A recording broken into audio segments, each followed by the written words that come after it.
Wow, a lot of learning today. So Claudia's teaching me about my brand. Claudia, I need some help on my brand. So if you want to help me. Um, and then Rick, you're telling me about my resume. I've got a 40-page resume, Rick, that you just told me that isn't going to work for me. So I'm going to have to update that. Connie and Regina, thank you very much for telling me all about my certifications and all the time that I need to, update my certifications. Thank you very much. There's a lot out there. But really, what's the answer, right? When anybody asks you, how do you get a job in today's market? What is the first thing that comes to your mind? It's who you know, right? It's who you know. And how many of you only wait for the opportunity to lose your job to finally start networking? Come on, raise your hand. How many of you guys wait for that last minute to say, oh, it's time now for me to make friends or for me to go out there and get to know other people in the industry? I've met so many people where they're engulfed in their current job and they don't take the time to go out. And we talked earlier about volunteering. Guess what? Volunteering is important. It's not just important for the knowledge that you get, but it's important for the people that you meet. So the PMI has a great volunteer organization, right? There's a lot of networking going on when we're meeting you guys at dinner meetings, when you're meeting you guys at some of the other events. Even now, ask yourself, are you networking right now? Are you taking the opportunity to look around, look for people you know, or even chat in the actual chat line? Are you doing that? Do you even have your video on? Right? So you have opportunities for network. You need to make the best of it. Okay. So I wanted to just walk you through a couple examples of some of the things that my name is Rick. Great, terrific. So, when you look at networking, you look at, the resumes and all that stuff, I think the networking part of it is really key to making sure that you get to the next step, right? So you look out there and you think about networking and you think about who knows how to network. Just because you have Bill Gates that, has a whole bunch of hits and they have a whole marketing team behind them, right? They have a whole bunch of salespeople behind some of these high, visible, but can you get to the next point of networking? That's why one of my first recommendations for network is please join some of these, entities. Toastmaster, that is a massive win. Who was it the other day? One of the billionaires out there that said that he actually has a whole bunch of certifications, a whole bunch of degrees, and the one that he puts in the back, who is it, Connie? Sorry? I'm sorry, I thought you meant. What certification do they have in the background is actually Toastmaster. Oh, so Certified yes. Toastmaster, CTM. Yes, but out of all these certifications, they felt that was what made, I think it was Buffett. I think it was Buffett that actually said that was really what changed his life. Great role model to follow, guys. So make sure you're reaching out to one of these volunteer organizations. Now, I wanted to just touch on a few basic, areas that you might want to think about when you're networking. I have a pet peeve about people coming in late. So if you're going to meet with me, if you're going to get together, please do not be late to that gathering. So what does it say to me? Like, what am I thinking when someone's late? Person's lazy, might not have a good transportation. Are they really dependable? Can I really count on them? Their life might be a little too complex to come in early. Do they respect me? Here I am waiting for them. Do they respect my time? So there's a lot of things that you could already be on the negative just walking in. So please make sure you're following through with being on time. As you're there meeting people, right? Let me give you a situation. So here I am, excited. I was going to go to the Scrum Alliance and meet all the major coaches. I just became CEC certified, Certified Enterprise Coach, which it took me a long time to get. And I was going to meet one of the top coaches in the world. And they're all in this room. And there I was with my list. Hey, What about this question? I kept asking that person a whole bunch of different questions all around the room, just running around and asking questions. You know how many friends I made? None. All I was interested in is my needs. All I was interested in, hey, can I solve my problem? You want to build a relationship, you want to build a network, why don't you find out what the other person wants? Why don't you find out what the pain points are on their side, right? And it starts by asking basic questions, just basic questions. You see a conversation and they're talking about the food, don't jump into something else, mention something about the food, okay? Next simple item. Stop trying to sell yourself. I get so many people that come to me and want to talk to me, and all they're doing is trying to say how great they are, how awesome they are, and all this. And they use I like the whole time. There's no we in their vocabulary.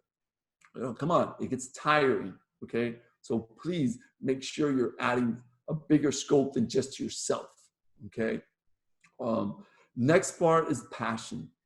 I don't know how many people I meet that you could see it in their face. They're excited about what they do. Anybody heard of the saying, motion causes emotion? I know Connie knows the answer to this, but I'm just curious, who else can answer that question? Motion causes emotion. Who says that? Anybody? Put it in the chat. Put it in the chat. Who says motion causes emotion? Did anybody get it right, Connie? Tell me there's somebody that actually got that one. I'm going to wait here. I did. I don't see it. You don't see it? Motion causes emotion. Yep, somebody got it. All right, awesome. People. Buddy Peacock. Yep. And Joan. So what was it? What was it? Exactly. Tony Robbins. Tony Robbins. I know some of us like him. Some of us hate. Also. Okay, that's it. That's it. You don't get any more. Just one person. That's it. So yes, some people love him. Some people hate him. But I just want you to think about something. You meet somebody for the first time. And I want you to see your posture right now. I want you to notice your current posture. Is your current posture like this? Are you not feeling empowered? Is your body not open up to receive? This is a sign that I'm ready to receive information. How would you want to hire somebody that talks to you in this way? How do you think this person's feeling inside? So please take the time. And I think Rick mentioned earlier, exercise, right? That's really to get your body going, to have that high energy when you're having conversation. But be careful, don't go overboard, because I've seen somebody with so much energy that they kind of overshadow everything else, okay? One of the things that I use from building a relationship, it's a secret, and I don't want you to share it with anybody, okay? Please do not share this. When you're gonna go meet people, sometimes you have to mimic their behavior, their presence, right? If somebody's wired up and you're also a little bit wired up, you can kind of relate a little bit. So just be careful with having conversations, and then your persona, the way you're acting, is way beyond what they're showing you. And I know it sounds wrong. It's like, well, Rick, that's not being genuine. That's not being you. Yeah, it's true. You are sliding, but you also are relating to them. You're also trying to understand how they're feeling, and that's a perfect start to that. Okay, what's the next one? So passion, smile. Guys, this is so easy to do, and I've seen so many people not take that into account. All you have to do is, when you enter a room, please smile so that you can have that presence of positivity, okay? Don't hijack the conversation, okay? So when you see and you're networking with somebody and you're working through that, some people, like me, are extroverts, okay? And I love to talk. And when I talk, it's hard to shut up, you know?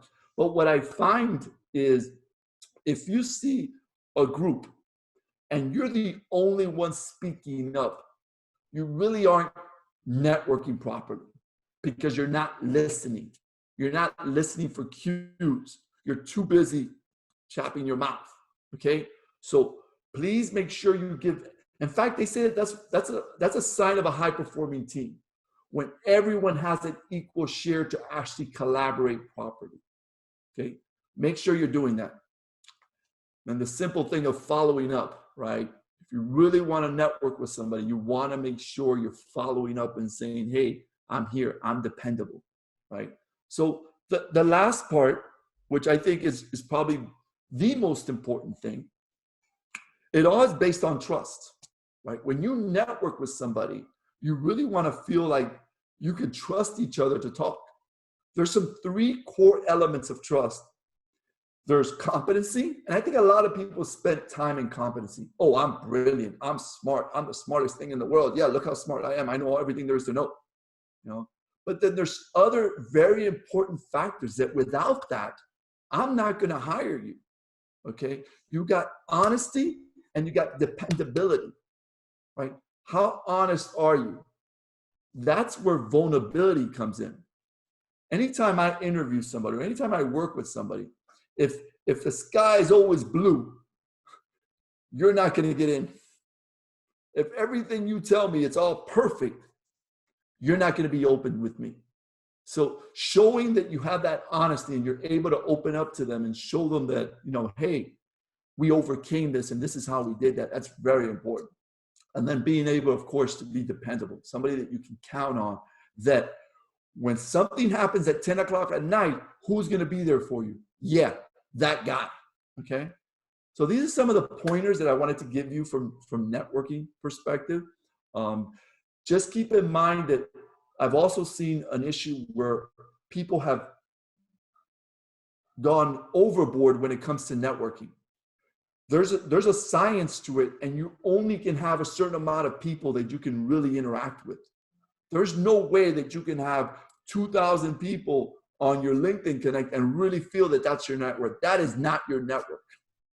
Okay, maybe that's your opportunity to market. Your network are people that you're close by, and they kind of complement what you're doing. You feel that trust. You have all those entities of competency, honesty, dependability. Okay, so build your network one person at a time. Thank you very much.